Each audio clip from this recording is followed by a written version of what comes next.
This is the Great Pyramid of Giza. For over 4,600 years, it has endured in the Egyptian desert. For most of human civilization, it was the tallest building in the world. It was built to last for eternity because it was meant to house a god. It has survived earthquakes, erosions, and wars, countless plunderers, British explorers blasting their way in with dynamite, even Mr. Beast. Someone 4,500 years ago put this rock right here. The 2.3 million stone blocks, some with a mass of up to 50 metric tons, make it one of the heaviest human-made objects of all time. It's also built with incredible precision. Its base is roughly the size of 7 New York City blocks, and almost perfectly level, never deviating more than an inch. The 4 sides are aligned to the cardinal directions with near-perfect accuracy, thousands of years before the compass was even invented. To this day, no one has found out how exactly it was built. To really understand the Great Pyramid, we modeled the whole thing, and we will tackle 3 fascinating theories of its construction. This is the insane engineering of the pyramids. This is Khufu, a pharaoh of ancient Egypt. He's king of the wealthiest nation on the planet, and he's a god. He's going to live forever, and he needs somewhere to live out his immortality, a home that will last. It will need to be incredibly secure to house all of his riches, and it should also look amazing. His father Sneferu, also a god, is buried here. He's the pharaoh who taught Egypt how to build its pyramids, but the lines on his aren't quite perfect. Something went wrong. Khufu can do better. He can bring even more glory to Egypt. The nation is still mourning Sneferu's death. Khufu wants to lift the people up by drawing them into the most incredible project humanity has ever attempted. And then surely they'll love him, and later remember him. More than his dad. A project as grand and ambitious as the Great Pyramid can only be pulled off by a very wealthy and very organized nation. The nation of Egypt is just that, thanks in large part to the Nile. Every year, the Nile overflows and fertilizes the land with rich topsoil. This gives ancient Egypt the ability to grow excess crops to keep its production well fed, and to sustain a standing army. The army regularly goes out and terrorizes Egypt's neighbors, plundering their wealth to bring home for the pharaoh. So Khufu has all the money he needs to build something very, very extra. But money isn't everything. Khufu also needs the smartest architect to design a building that will set him up for eternity. There's only one man for the job, Khufu's half-brother, Hemiunu.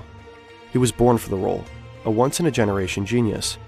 The design for his pyramid won't just follow in his father's footsteps, it will surpass it in every way.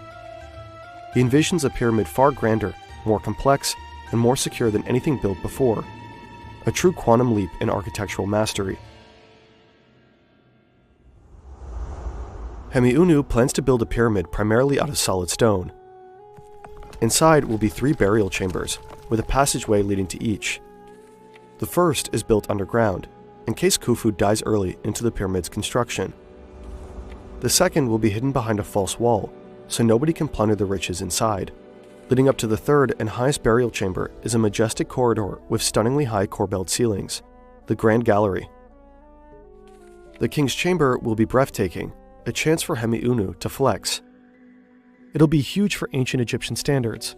It will be built entirely from pink granite monoliths, quarried far away from Aswan, fitted together so precisely that you couldn't slip a razor blade in between them. Inside a granite sarcophagus, Khufu will finally be laid to rest. Once complete from the inside, the pyramid will be encased in perfectly smooth white limestone. It will dazzle in the sunlight and gleam in the moonlight. Finally, a golden capstone, the pyramidion, will be placed on top. Once all is put in place, Khufu will be ready for eternity. Hemiunu doesn't have time to waste. The pyramid should be built as quickly as possible so that at least one of the burial chambers is ready before Khufu's mortal self dies. Hemiunu is aiming for a timeline of 20 years for the whole project. He calculates that the Great Pyramid will require up to 25,000 builders, a significant portion of ancient Egypt's population of about 1 million. So a great recruitment drive begins. But how exactly did they do it? Well, nobody knows. The debate's been raging for hundreds of years, and researchers are constantly uncovering new archaeological evidence and bizarre engineering quirks that give birth to new theories. Sometimes with cutting-edge tech, sometimes by sheer dumb luck. There are theories supported by scientific research, which we will cover, and there's tons of dubious theories that rely on wild speculation, which we'll ignore. We've broken down 3 scientific theories about what the Egyptians' secret could be in order of easy, medium, and hard. Imagine you and some coworkers have to hoist a block as heavy as a double-decker bus, 130 meters into the air. The only tools your boss gives you are some rope, some wood, and some rubble. If you've got something heavy, you've got to move somewhere high. The simplest, most straightforward way is to just drag it up a ramp. You tie it with some rope, get help from as many people as can fit on the ramp, and heave it up together. As the pyramid grows, the ramp would be raised and extended to accommodate the increasing height. Easy. No crazy advanced machinery necessary. Most Egyptologists have traditionally supported the external ramp theory. It continues to be the go-to explanation for how the builders pulled it off. And there's loads of archaeological evidence that confirms ancient Egyptians used big ramps for construction all the time. But there's no consensus on the size, shape, and incline of such a ramp. That's because after a certain height, the external ramp theory starts to fall apart.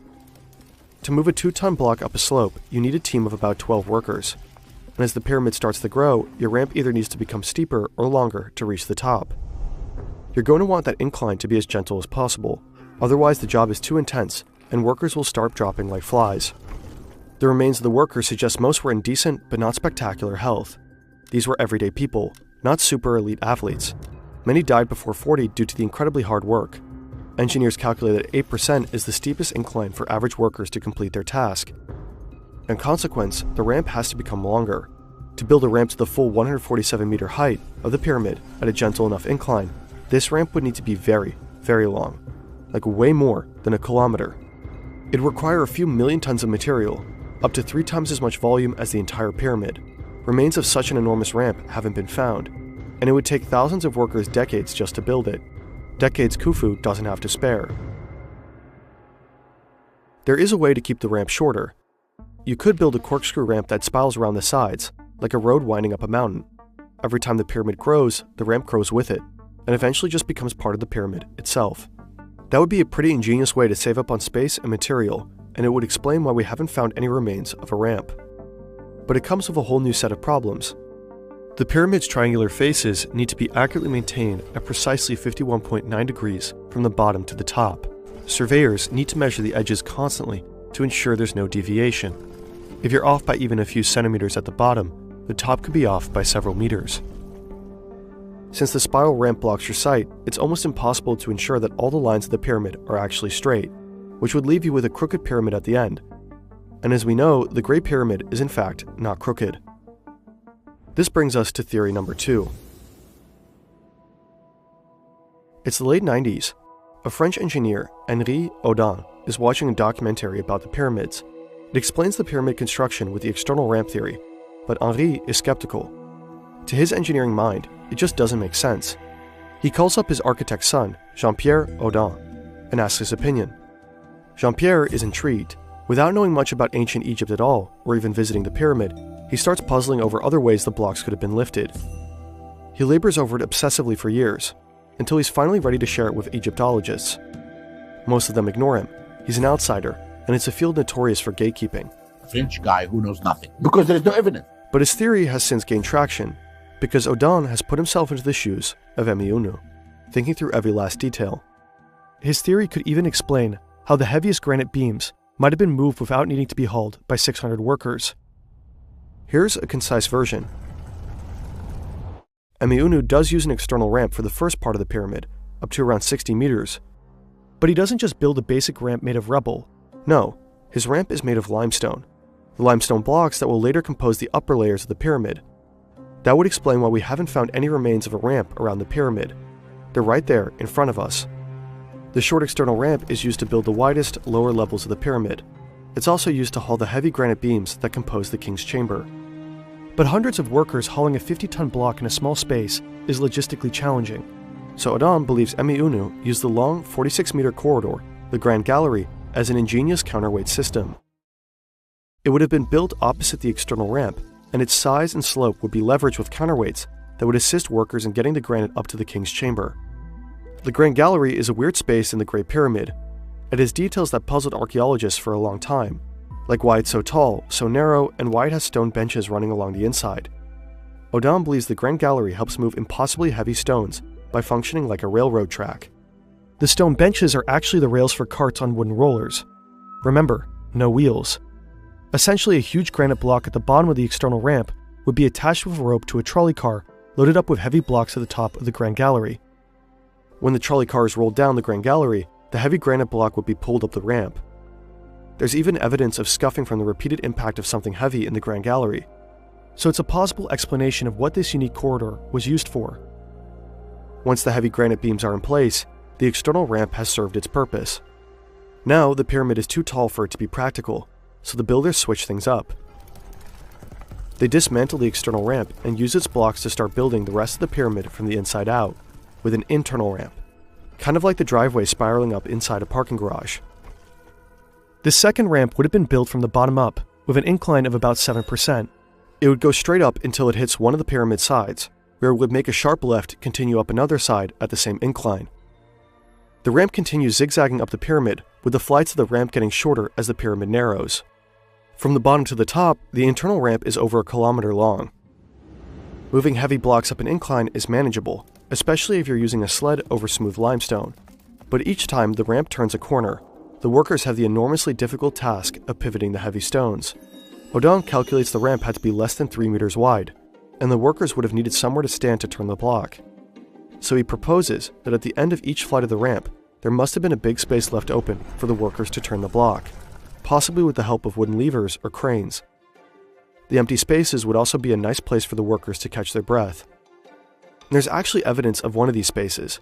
There's a previously unexplained notch that corresponds to Odon's predictions for what the spaces would look like, about 83 meters up the pyramid.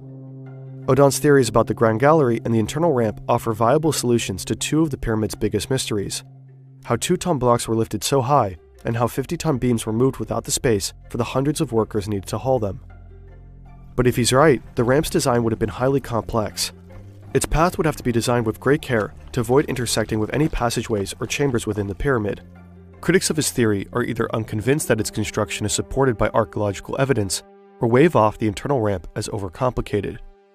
Many suggest the external ramp theory is likelier because it's simpler, but ancient Egyptian workmanship exhibits extraordinarily high levels of precision in so many aspects. Why not also apply this ability to a highly sophisticated ramp design? And also, why not entertain an even more sophisticated theory for how they built the pyramids?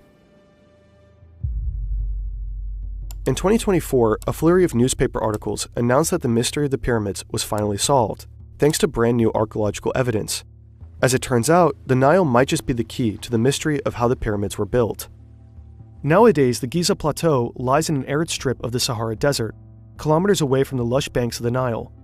But during the time that the pyramids were built, the landscape may have looked very different. A 2024 study combined radar satellite imagery with deep soil coring techniques. This way it identified what appears to be a long-lost branch of the Nile flowing alongside the majority of the pyramids. The pyramid builders probably used this branch to move heavy stones straight to the pyramid base, instead of dragging them all the way from distant quarries. More than plausible that the builders used the Niles to transport the blocks horizontally. But what about vertically? Another peer-reviewed study from 2024 offers a fascinating theory. It proposes a radical and controversial idea. The ancient Egyptians might have used hydraulic power to raise heavy stones. In other words, a water-powered elevator. The idea of such an elevator is not new, but for a long time, credentialed Egyptologists considered such theories fringe and unscientific, just speculations cooked up by pyramidians. They might sound cool, but there was zero evidence to actually support them. Until, perhaps, now. The researchers, including hydrologists, mechanical engineers, and geographers, found evidence that the earliest Egyptian pyramid could have been built using a floating wooden elevator capable of raising heavy stones with far less human labor. The water elevator would have worked something like this. Rainfall and floodwater would be collected into a nearby structure that functions as a dam. A system of underground conduits guides that water into a shaft running from underneath the pyramid up through its central axis, kind of like a volcano. This internal shaft is where all the upward movement is generated. Within the shaft, floating on the water's surface, is a heavy wooden platform, which workers would load up with heavy stones from the ground level. Then they'd open and close valves near the bottom of the shaft, which would feed in or drain out the water. Manipulating the water levels in this way would raise and lower the wooden platform like an elevator. It could raise the platform to heights of at least 17 meters. Then workers would unload the stones and construct the pyramid from the inside out. The study's lead author claims his theories could also help explain why later ones aren't as large as the Great Pyramid. As the climate dried out of the region over time, builders couldn't have captured enough water for a hydraulic lift system. They'd have to rely on human strength to lift heavy stones. So does this theory hold water? Experts are mostly skeptical. Zahi Hawass, a leading figure in Egyptology, says the theory is completely wrong. The pyramid in the study is not only smaller than Khufu's Great Pyramid, but differs structurally and was built of far lighter stones. So if Khufu's pyramid were built with some kind of water elevator, it would have to be bigger and perhaps more complex. So far, no comparable shaft is known to exist in the Great Pyramid.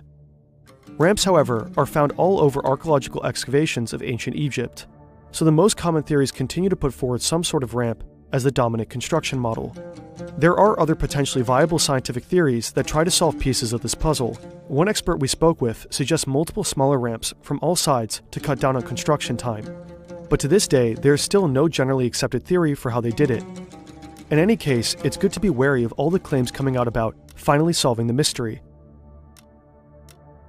Everyone wants to be the one to definitively figure it out. The Great Pyramid is the last of the 7 wonders of the world we have left. It's so old, even Cleopatra considered it ancient. But even though they've been around thousands of years, it's actually very strange we haven't found any blueprints for the pyramids. The ancient Egyptians were obsessive documenters. We have their tax records, their love poems, their receipts for donkey feed purchases from 4,000 years ago. But papyri with plans for the pyramids have never been found. Whether the plans were lost, hidden, or intentionally destroyed, we don't know. But what we do know, and what science might be at the brink of confirming, is already very incredible. In 2017, scientists discovered a mysterious void in the Great Pyramid using cutting-edge particle physics. Researchers have yet to access these spaces. Some archaeologists believe the big void isn't so mysterious, that it's probably just structural, built as stress-relieving spaces so the inner chambers wouldn't collapse. Some believe it helped refine Udon's theory of the Grand Gallery counterweight system. Others, including Egypt's top archaeologist, Zahi Hawass, suggest the void might be Khufu's real burial chamber. Because that's the other great unsolved mystery of the pyramids. Khufu's mummy and all of his treasures have never been found. Whatever it's for, the big void reveals there's a lot more investigation needed to fully understand the Great Pyramid.